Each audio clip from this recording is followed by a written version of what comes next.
প্রতিমা ভাঙচুর হয় বাংলাদেশে, তখন বোঝা যায় যে দুর্গাপূজা আসন্ন।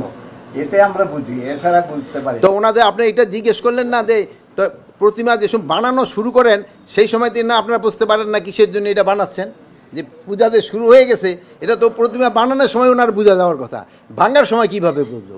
এটা আমার মনে হয় ওনারা কোথাও এইভাবে বলে নাই। আর হলো কি, এটা তো পঞ্জিকার লেখাই থাকে এটা কোন সময় হবে। আর হয় কি, এবার আপনারা দেখেন ভাঙাচুরার সংখ্যা কি খুব বেশি? দুই একটা জায়গায় যে হয় নাই আমি তা বলবো না, দুই একটা জায়গায় হয়েছে, বাট ওইটার ক্ষেত্রে তো ওনাকেও দায়িত্ব রয়ে গেছে। ওনারা অনেক সময় সাংবাদিক সম্মেলন এসে বলে, বাট এই সম্মেলনে কিন্তু ওনারা নিজেরা রাজি হয়ে গেছে যে এখানে।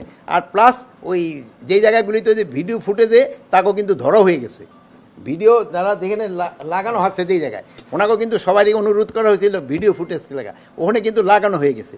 এখন হলো কি, আমাদের অনেক সময় আছে যে তাকেও সম্মান রেখে আমি বলছি, অনেক সময় আমিও গতকালকেও আমি 2টা পূজা মণ্ডপ পরিদর্শনে গেছিলাম।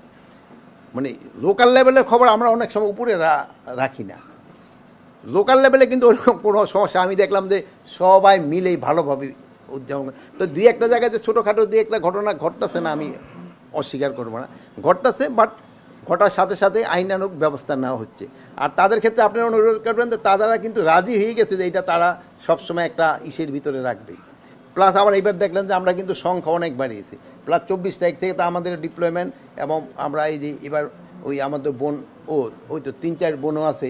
আপনারা কিন্তু এবার মহিলাই শোনেন, ওই মহিলাদের কিন্তু মহিলা শিশু মন্ত্রণালয় থেকে এবার কিন্তু দেওয়া হচ্ছে 80,000।